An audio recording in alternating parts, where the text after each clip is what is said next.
Tetap masalah karena mereka ini kan kalau kita lihat rata-rata upahnya kan penghasilannya kan lebih rendah daripada yang formal. Idealnya ya pekerja itu mayoritas yang formal. Sayangnya kemudian kadang-kadang informalitas ini kita glorifikasi, kita anggap sebagai keberhasilan. Loh bukan. Kelihatan terlalu terpukau dengan nikel dan sebagainya. Itu oke. Sementara kalau agroindustri basisnya pertanian itu renewable. Kita itu menjadi produsen CPO terbesar di dunia itu lebih karena kita lahannya luas sekali. Kalau produktivitas persatuan lahan kita kalah loh sama Malaysia. Sebisa mungkin ketika ada kebijakan ekonomi maka pertimbangan ekonomi lah yang harusnya paling utama. Politik melengkapi saja. Melengkapi gitu bahwa itu ada ya. Susah gitu, dibalik. Kalau dibalik pasti programnya repot nanti. Repot, ya? Tetap yang utama itu adalah harusnya pendekatan teknokratis. Jadi setiap program, setiap kebijakan itu harus jelas gitu. Ini latar belakangnya apa, masalah apa yang hendak dipecahkan dan bisa dikoreksi.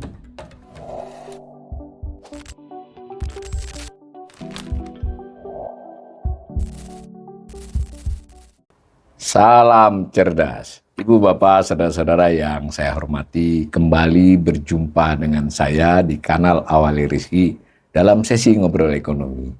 Kali ini saya kedatangan tamu istimewa, belum lama kenal, mungkin baru 1,5 tahun lah, tetapi sering japrian dan teman diskusi di japrian itu sebetulnya seorang ekonom juga, Pak Edi Priyono, Dr. Edi Priyono. Assalamualaikum. Waalaikumsalam, Mas Ali. Saya kenalkan dulu ke pemirsa, Pak Edi ini ya awalnya ya akademisi, ya peneliti, kemudian menulis di buku jurnal, lalu beliau dapat kesempatan juga mendirikan lembaga yang terkait dengan riset-riset. Jadi dalam hal itu oke, sudah. Lalu saya lihat di beberapa tulisannya juga kompeten untuk menjelaskan tentang kebijakan publik ya, termasuk perencanaannya. Nah, beliau berkesempatan juga diberi amanah untuk menjadi bagian dari pemerintahan. Cukup tinggi lah, saya nggak bisa sebutkan, silakan di googling aja. Cukup tinggi, sehingga ketika beliau sudah tidak lagi dibatasi oleh jabatan itu, saya ajak, Pak Edi ini kayaknya kita harus mulai ngobrol ke publik. Dan karena ini kanal literasi Pak Edi, jadi gitu, tenang aja ini. Sehingga kita berharap pengalaman Pak Edi sebagai akademisi, sebagai politisi, dan pernah juga ada di pemerintahan, itu mungkin memberikan point of view, ya, wawasan buat kita ini melihat persoalan. Lebih ke situ saya pengen undang Pak Edi. Karena ini saya beberapa minggu ini agak kenceng ya mengomentari pertumbuhan ekonomi, inflasi, apa gitu. Terlalu jangka pendek. Nah, saya mengajak Pak Edi ini, mari kita mulai melihat lagi jangka menengah dan panjang. Meskipun tentu mau tidak mau menengah dan panjang dimulai hari ini.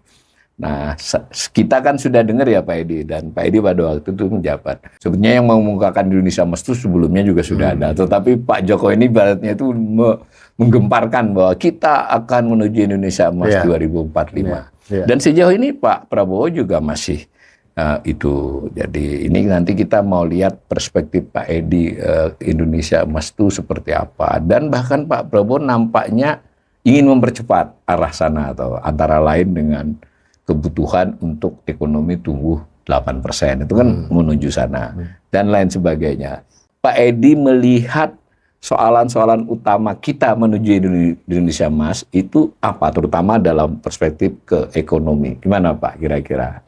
Iya, ini kan soal mimpi ya, mimpi dalam arti cita-cita ya. Kita dalam jangka panjang tahun 2045 atau tepat 100 tahun setelah kita merdeka, ya kan, itu kan kita ingin kita berada di jajaran negara maju dengan pendapatan per kapita kurang lebih sekitar 23.000 lah gitu ya. Nah, waktu saya pernah tuh satu ketika $23.000 ya, dolar per kapita. Ya, nah itu saya pernah ke Korea gitu kan. Saya bilang sebenarnya kita agak ini juga, kita tahu bahwa angka itu sebenarnya biasa bagi beberapa negara-negara, mereka gitu kan. Tapi terus terang kita Indonesia sedang menuju ke sana gitu kan. Dan tadi betul yang disampaikan Mas Awalil bahwa di era Pak Jokowi itu kan visi Indonesia Emas katakanlah gitu ya 2045 ini kan ada di dokumen perencanaan. Jadi itu ada di dokumen formal. Oh, formal, resmi ya? Resmi. Gitu. Bisa dilihat di situ di rencana pembangunan jangka menengah ya 2019 2024 dasarnya ya. Perpres itu ya, peraturan presiden. Iya, gitu. Jadi itu bisa dilaksanakan termasuk juga dengan strateginya. Karena strategi ini penting kan supaya ini tidak menjadi cita-cita kosong, ya kan? Dan di dalam situ kan ada syaratnya tuh kita harus tumbuh secara konsisten 6-7% pada waktu itu ya. Pada waktu itu. Nah kemudian kita kena COVID kan, sudah jelas bahwa kita kehilangan waktu kan. Gitu. Nah sehingga sekarang ini kebutuhan kita untuk tumbuh itu menjadi jauh lebih besar dibandingkan sebelumnya. Untuk mengkompensasi saat kita kontraksi ya. Betul, kontraksi pada saat COVID. Itulah kenapa mungkin Pak Presiden yang sekarang Pak Prabowo ingin melakukan percepatan. Bahkan di era Pak Jokowi itu beliau memberikan arahan bagaimana untuk caranya mencapai itu. Itulah yang kemudian ada pembangunan infrastruktur, percepatan ya pembangunan infrastruktur, percepatan pembangunan SDM, reformasi birokrasi, kemudian reformasi regulasi, dan yang terakhir adalah hilirisasi, gitu kan. Itu sebenarnya arahnya. Dan kalau kemudian Pak Presiden yang sekarang Pak Prabowo punya keinginan untuk melanjutkan, kalau kita lihat strateginya kan tidak jauh dari itu ya. Jadi betul. Saya pikir ini sesuatu yang bagus gitu kan gitu. Nah tapi kemudian nanti ada tantangan-tantangan di tengah itu ya. Tapi sebenarnya kita tahu bahwa kalau kita ingin menuju tadi visi Indonesia Emas 2045, kita harus tumbuh 6-7% per tahun secara konsisten. Ya, dan kemudian untuk mencapai pertumbuhan 6-7% itu juga ada arahnya. Nah ini yang kita harus bisa deliver lah ya. Iya, bisa gitu. deliver. Jadi bisa dikatakan skenario pertumbuhan ekonomi yang tinggi jika bisa dilakukan itu salah satu syarat yang menuju Indonesia Emas kan kira-kira begitu ya Pak. Betul.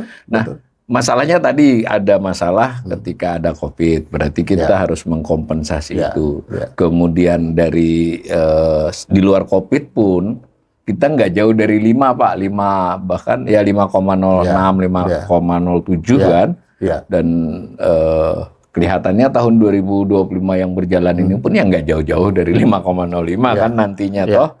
Nah kalau melihat itu, bisa nggak kita punya pikiran lain bahwa tidak pertumbuhan ekonomi yang dikejar duluan, bukan tidak ada, tapi muter, bisa nggak Pak itu misalnya? Atau memang itu mutlak pertumbuhan ekonomi itu Pak?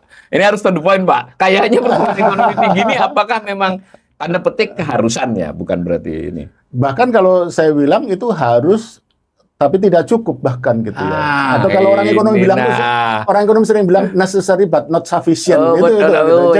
Jadi selain tumbuh 6, 7 atau 8 lah sebutlah kalau kita itu harus ada tambahan lagi apa Pak tambahannya Pak? Itu yang sering kita dengar sebagai pertumbuhan yang inklusif. Oh, berkualitas.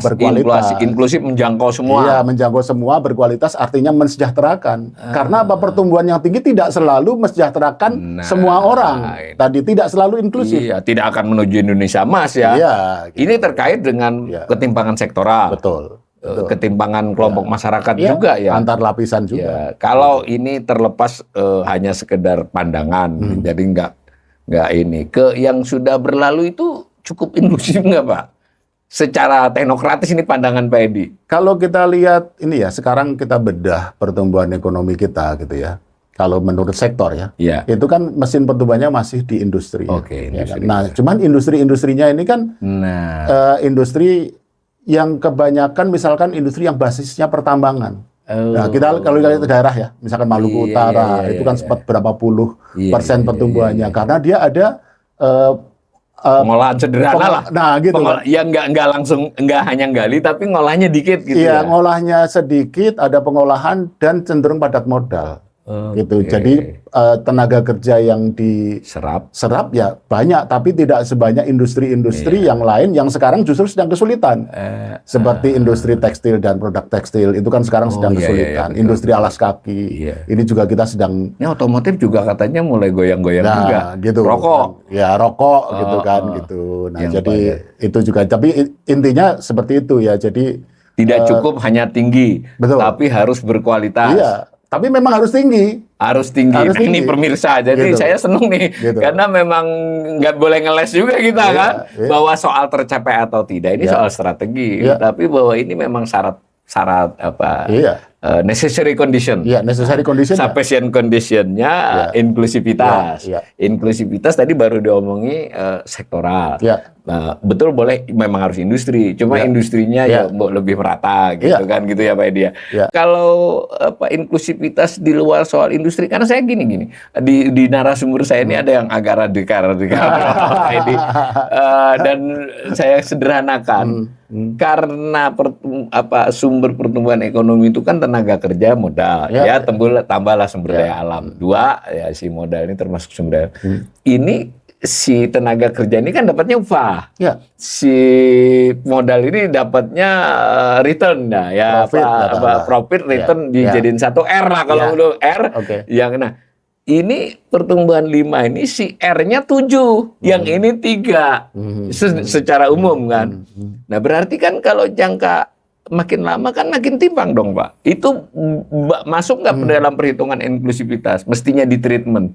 Iya, dan ada indikator lain sebenarnya yang sangat penting, Mas Aul, yaitu proporsi pekerja informal kita. Nah, gitu kan. Begitu ya. Sekarang ini kan hampir 60%, ya, 59,sekian% pekerja kita kan informal.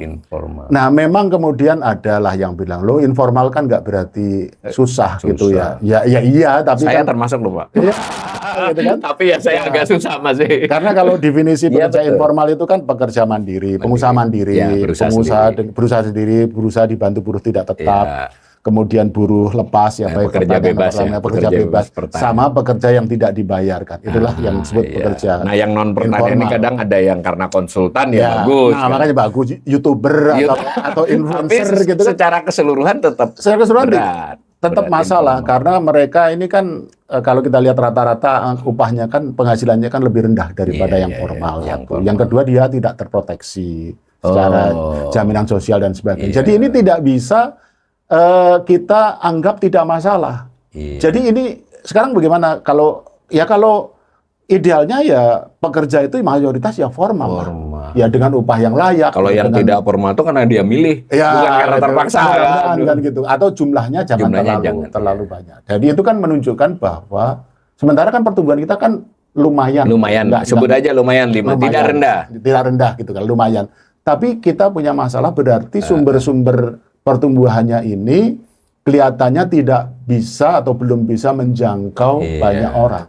Ya ini berarti ciri kurang inklusif lah. Kalau kita sebut tidak, nggak ini kurang inklusif.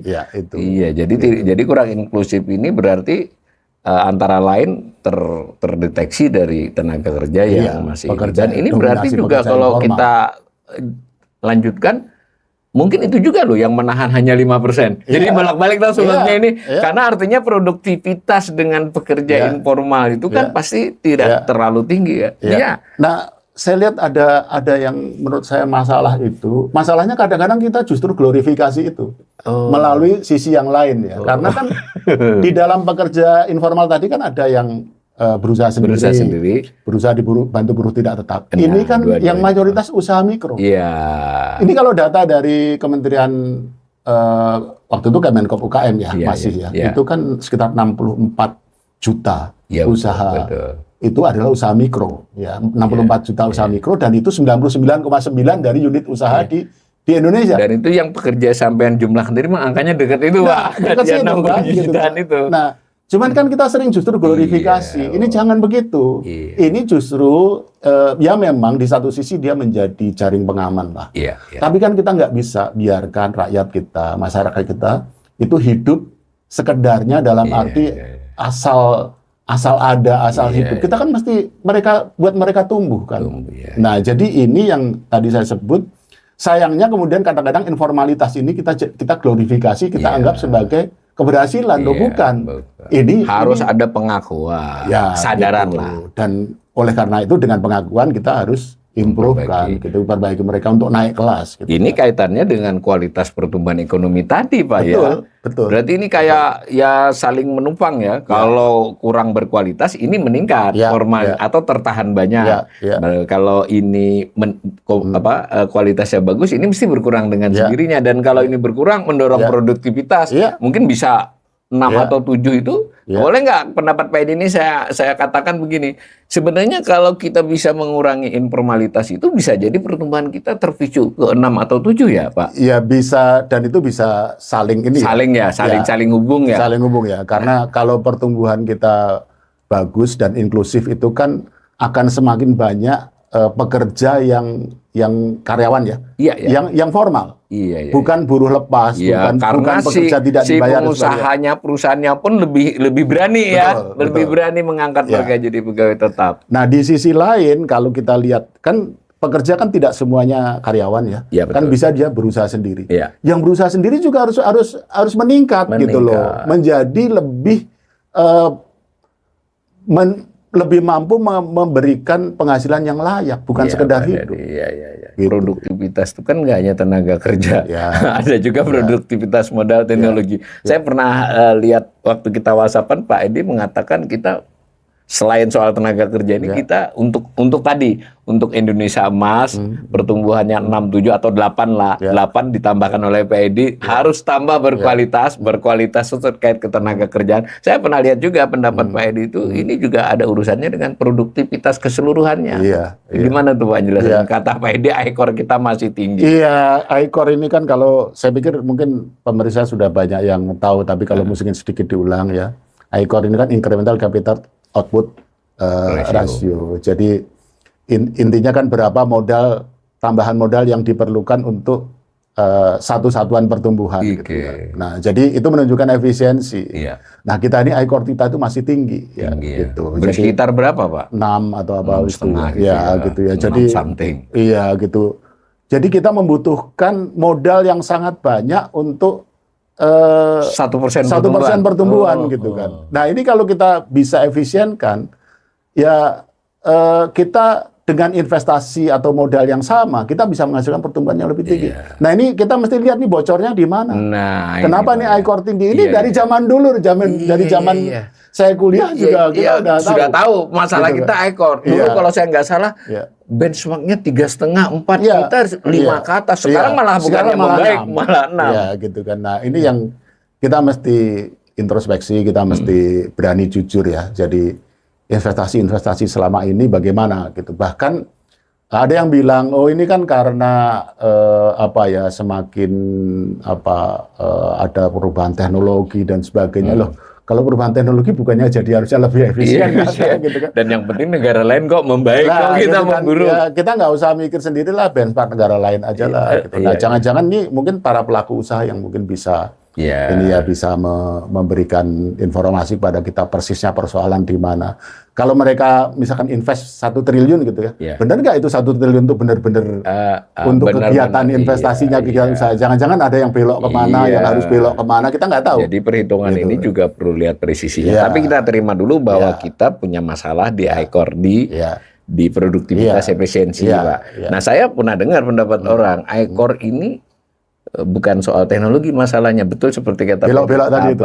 Tapi itu jadi itu kalau belok-belok tadi karena mereka mau tidak mau harus begitu. Nah, berarti kan kalau di teori namanya kelembagaan. Apa benar menurut Pedi kita di investasi ini masih ada masalah institusional? Jadi menurut entah izin, saya, entah proses.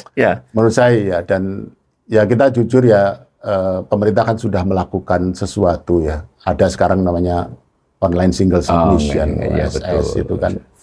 Tapi kalau kita berdialog dengan teman-teman pelaku usaha, ini kelihatan bahwa masih banyak persoalan dalam arti ada hal-hal yang tidak bisa diselesaikan oleh OSS, gitu.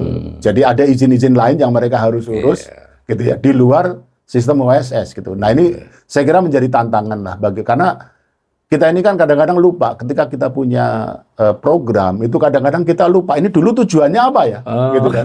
Karena sudah rutin dijalanin. Iya, gitu kan. Akhirnya misalkan contohnya OSS. OSS itu tujuannya adalah untuk mensimplifikasi perizinan supaya perizinan menjadi lebih mudah, lebih murah, lebih transparan. Nah, kaitannya dengan ICOR tadi ya. Ya, gitu kan. Nah, ini jangan lupa tujuannya gitu loh. Jadi sekarang bisa atau tidak, kita jangan cuma mengevaluasi misalkan, oh ini sudah sekian izin yang diterbitkan, ya itu oke gitu ya. Tetapi kemudian kita harus kemudian mengevaluasi, berani mengevaluasi apakah memang itu mampu membuat perizinan usaha menjadi lebih mudah, lebih murah dan lebih transparan gitu ya. Karena kalau tidak berarti ada PR lagi yang kita harus PR. gitu. Apa itu juga rahasianya bahwa meskipun Pak Edi pernah memberikan saya data foreign direct investment kita ya lumayan. Ya. Tapi kalau berdasarkan perbandingan antar negara sebaya kita lebih rendah loh Pak. Ya. Gimana itu Pak? Jangan-jangan ini salah satunya? Mungkin ya. Cuman kan ya kalau kita mau lebih presisi gitu ya, kita mesti, kalau menurut saya perlu ya, mungkin ini pemerintah perlu ya untuk berdialog dengan para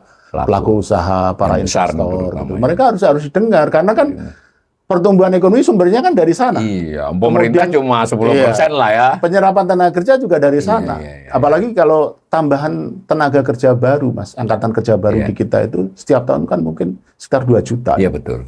Itu artinya kan kalau setiap tahun kita menciptakan 2 juta lapangan kerja baru, itu baru kemudian cukup untuk menampung mereka yang baru. Iya. Nah, jadi apalagi kalau kemudian investasi baru ini tidak mampu menyerap sebanyak itu akan menimbulkan karena investasinya terlampau timpang ke tambang, ke hilirisasi gini. Bukan berarti itu nggak bagus, tapi kita kan perlu sebaran ya. Dan kita punya potensi.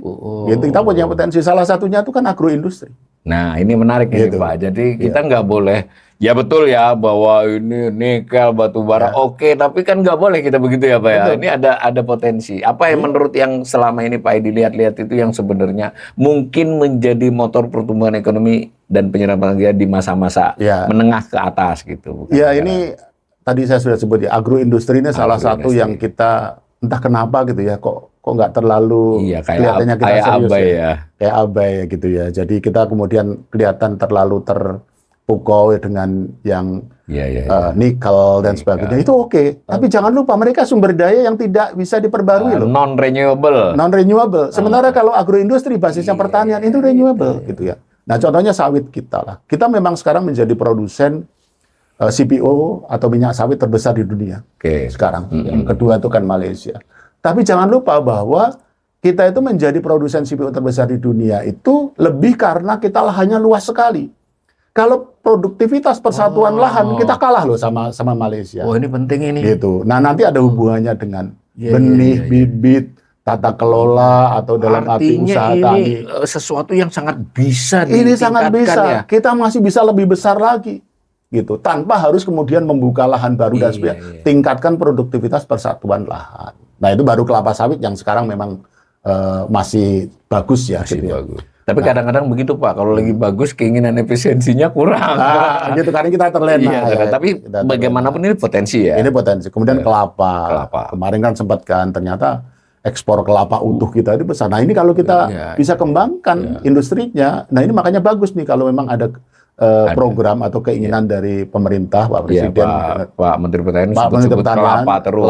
Itu bagus. Ya jangan diekspor gelondongan dalam arti bulat lah, kelapa bulat lah. Kok masa kita nggak bisa? Kita bisa kok. Gitu. Nah, ini yang potensinya besar. Nanti kita bisa kembangkan juga komoditas-komoditas lain. Kopi, gitu. Kita malah mulai impor loh Pak. Nah, ini kan menarik. Padahal kopi, coklat itu bagus. Artinya menurut Pak Edi ini harus dipersiapkan untuk sumber pertumbuhan kita menengah dan jangka panjang karena dia renewable dan cenderung lebih inklusif. Lebih padat karya dibandingkan yang tambang-tambang lebih membangun perekonomian sekitar juga. Kalaupun dia tidak kerja di situ dia bisa jualan, bisa transportasi begitu ya. Ini pemirsa harus melihat inklusif itu ini kalau perkebunan efisien. Apa kan tidak hanya orang yang kerja di kebun, ada yang warungan, ada yang mungkin transportasi lokal dan seterusnya. Jadi dari sisi itu ini ada ya peluang Pak. Tapi saya suka ngulik-ngulik soalnya nih. Sejauh yang saya lihat itu memang asing ini kelihatan banyak wait and see betul loh Pak. Atau gini-gini, saya balik aja. Pak Edi ini kan pernah lah, pastilah ikut mengevaluasi ya, karena kebijakan ini kan, dan menurut Pak Edi tadi kita kalau buat program itu pastilah ada kajiannya kan. Cuma kadang setelah jalan sekian tahun kita lupa bahwa ini dulu ada dasar pemikirannya. Nah, berdasarkan pengalaman Pak Edi itu kita cukup baik nggak dalam soal EPS, feasibility study, dan yang lebih penting tadi evaluasi berulangnya. Itu kita dikasih gambar lah tanpa menyebut kasusnya. Kan begini ya, jadi pada akhirnya kalau kita bicara kebijakan, termasuk kebijakan ekonomi, di bidang ekonomi itu, pada akhirnya kan keputusan politik ya. Nah, jadi sebenarnya ya kita kita harus paham bahwa tidak melulu pertimbangannya ekonomi, Ya. itu sudah pasti kan. Tapi sebenarnya memang kalau bisa nih, gitu ya, sebisa mungkin ketika ada kebijakan ekonomi, maka pertimbangan ekonomi lah yang harusnya paling utama kan gitu ya. Jadi, Politik melengkapi saja. melengkapi gitu, bahwa itu ada ya wajar lah. Susah gitu, kan. dibalik. Kalau dibalik pasti Nah, programnya repot nanti ya. repot. Itu Iya. yang pertama. Itu. Jadi ketika memutuskan apakah ini akan jalan atau tidak. Kemudian yang kedua, kita harus punya kemauan dan keberanian untuk mereview ya. Nah, review ya. Melakukan Pak, review, evaluasi. melakukan evaluasi Ya. gitu ya. Yang tadi saya sampaikan, ini dulu kita bikin ini nih tujuannya apa ya? Dan sekarang apakah tujuannya sudah tercapai atau belum gitu kan? Nah, ini yang kemudian kalau misalkan belum ya kalau memang ada yang harus dikoreksi ya kita koreksi. Atau gitu. kalau perlu kebijakan baru ya kita gantikan itu ya. bukan sesuatu yang haram katakanlah demikian gitu kan. Justru merupakan suatu keharusan gitu kan. Kita review secara. Ini saya kira berlaku untuk semua kebijakan termasuk yang sekarang rame. Misalkan MBG gitu ya, kemudian juga Kopdes, koperasi desa harus kelurahan. berani ya. Harus para berani ini. kita nanti pada suatu saat kita lakukan review. Review. Ini dulu tujuannya apa ya? Sekarang sudah tercapai atau belum ya? Gitu. Nah, termasuk kebijakan-kebijakan di bidang perdagangan dan sebagainya gitu. Misalkan kita kan punya nih perjanjian perdagangan dengan beberapa negara, bahkan dengan Uni Eropa kita barusan menyelesaikan perundingannya ya, meskipun itu belum resmi ditandatangani ya. Kan kita harus nanti suatu saat kan kita harus review. Ini dulu kita tujuannya apa? Dan apakah tujuan itu tercapai atau tidak? Apakah benar bahwa itu bisa mendongkrak pertumbuhan ekonomi kita dan sebagainya? Ini juga berlaku untuk perjanjian perdagangan dengan negara-negara lain gitu. Nah, itu yang saya kira kita perlu lebih tingkatkan ya. Jadi ketika di awal, ketika memutuskan apa nih yang menjadi pertimbangannya, ya kita gampang aja sekali lagi kan. Kalau kebijakan ekonomi ya pertimbangan utamanya harus ekonomi. Dong. Yang lain melengkap aja. Nah, kemudian dalam periode tertentu kita harus berani melakukan evaluasi. Kalau untuk program-program besar secara umum di Indonesia ini, menurut tata pemerintahan kita siapa Pak yang mestinya lebih, ya sebutlah PIC-nya, semua bertanya. Bappenas atau apa? Untuk melakukan review itu atau review, mulai dari ini aja, desainnya sesuai dengan kementerian lembaganya. Desain ya pasti kementerian lembaga yang terkait. bersangkutan. Ya, Desain mesti berdasarkan pertimbangan teknokratis tadi kalau Pak Edi. Nah kalau review, bisa nggak? Ada nggak tupoksinya? Review di Bappenas itu ada, saya kira bagian atau kedeputian yang untuk menangani monitoring. Terutama yang besar-besar ya. Yang besar-besar gitu ya. Jadi program itu yang saya kira. Tapi di luar itu kan si KL bersangkutan harus melakukan. Iya, dan kan kepentingan dia juga kan. Iya, gitu untuk KPI dia ya. Iya, gitu kan. Kan kita nggak pengen kan satu program itu jalan sekedar jalan aja, sementara tujuan yang menjadi tujuan awalnya itu kemudian tidak tercapai. Saya agak tajam Pak. Saya kok menilai itu tidak berjalan baik selama 5-10 tahun ini. Silakan jawab Pak. Menurut saya loh, kok sepertinya itu gini. Saya tuh sebagai ekonom karena terundang ya di beberapa kali itu kadang-kadang ngerasa kok koordinasi dan sinkronisasi itu kok barang mewah di birokrasi. Barang cukup mewah lah ya. Barang yang tidak mudah ya, karena tidak memang mudah ya, memang tidak mudah ya. Jadi saya kira sih kalau kita bisa konsisten ya, dalam arti begini ya. Tadi itu kadang-kadang itu persoalannya kita kemudian terjebak pada key performance indicator yang tidak mencerminkan tujuan awalnya. Contohnya begini, ini Mas. Bagus ini bener ini kuncinya. Misalkan gini, ada persoalan misalkan ini segera contoh ya, usaha kecil kita ekspornya kurang. Kita pengen mendorong ekspor pengusaha kecil. Tujuannya itu. Bagus toh gitu kan. Nah, kemudian kita bikin program nih. Programnya apa nih? Oh, gitu, pelatihan ekspor. Pelatihan ekspor untuk pelaku usaha kecil ya. Nah, kemudian kan nanti anggarannya berapa, target yang harus dilatih berapa dan sebagainya gitu kan. Nah itu terdeliver tuh Mas. Sampai situ. Sampai di situ gitu kan. Sudah bisa gitu kalau kita dari key performance indicatornya kita berhasil melatih sekian orang. Tapi kita lupa bahwa tujuannya itu dulu yang awalnya untuk meningkatkan ekspornya. Bukan yang menjadi ukuran berapa orang dilatih dong. Orang dilatih banyak itunya nggak jalan, nggak berhasil ya. Betul gitu. Nah itu jadi kelihatannya kita harus lebih pandai menyusun key performance indikator sehingga tidak hanya di level output. Jadi kalau kita bicara impact itu kan ada output, outcome, ada impact. Impact, wah impact itu udah Ya, paling ujung tuh ya. Saya sering memakai contoh pelatihan Ini itu bagus. Nah, paling gampang kita pakai sebagai ilustrasi ya. Berapa orang yang dilatih itu output. Output. Produk lah ya, produk. Kemudian pengetahuan keterampilan mereka meningkat atau tidak itu outcome. Outcome. Kemudian ekspor meningkat, mereka meningkat itu impact gitu. Nah, kadang-kadang atau seringkali kita berhenti di output. Gitu. Nah, jadi kita apalagi kalau kajian outputnya cuma dokumen. Nah, gitu kan, gitu. Nah, itu yang tadi saya dari awal sering sampaikan, ketika kita melakukan sesuatu itu kita harus ingat dulu tujuannya apa. Dan itu harus kita evaluasi. Dan kalau dari sisi monitoring atau evaluasi harus kita masukkan sebagai key performance indicators. Padahal setahu saya kalau terutama program dan kebijakan ya yang relatif besar ya, artinya puluhan miliar lah nilainya, itu pasti kan harus ada desain seperti itu ya. Ada desain tadi istilahnya, ada desain outputnya, ada outcome-nya, ada impact-nya kan Pak ya. Dulu juga ada perkiraan berapa tahun ke depannya kan. Dan saya pemirsa bukan ke Pak Edi aja nih. Saya terus terang saja, saya ini hadir di banyak tempat-tempat di Kementerian. Yang pintar-pintar banyak banget. Coba saya kadang heran loh, ini kan perkara yang seperti ini berarti bisa lah dibuat dan dokumennya bagus ya. Tapi tadi kalau kata Pak Edi, ketika dia udah mulai berjalan, kadang mulai tereliminasi nih yang cuma outputnya aja dievaluasi ya. Nah itu kalau yang ada desainnya Pak. Nah sekarang ini saya sebagai ekonom merasa ini kok beberapa kebijakan desainnya kok nggak dipersiapkan. Boleh nggak saya menilai begitu? Nggak harus memberi contohnya. Iya, karena saya lihat, ya kalau yang diceritakan Pak Edi tadi dan berdasarkan saya pengalaman beberapa tahun yang lalu, memang saya lihat banyak standar itu relatif dipenuhi pada level desain kebijakan. Tapi belakangannya ada kesan loh Pak, dari ekonom loh, jangan dari netizen. Kok desainnya baru diomongi bos besar kemarin, minggu ini sudah ada kebijakannya. Masa seminggu bisa buat desain? Ada kesan itu loh Pak. Ya kalau kesan ya kita bisa memahami ya kalau kesan itu. Tapi kalau menurut pendapat saya ya, kalau tidak ada sih enggak lah. Ada ya. Ada lah. Buru-buru tapi. Ada mungkin tidak terpublikasi atau tidak tersosialisasi gitu ya.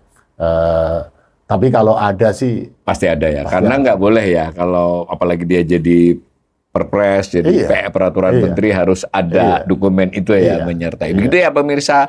Jadi mungkin yang kita minta ini netizen nih bukan Pak Edi ya, minta aja kita ya tahu kalau ada program yang besar-besar itu hak masyarakat saya kira untuk mengetahui. Tentu tidak harus dokumen ininya, tapi kita mau tahu ini. Nah, tadi kalau istilahnya tadi output tujuannya apa saja, kemudian outcome-nya apa saja itu supaya kita tanda petik boleh menagih janji setelah berjalan 6 bulan setahun gitu. Itu fair ya Pak Edi ya. Menurut saya fair hak masyarakat ya. Jadi kita masyarakat boleh dan boleh bertanya ya.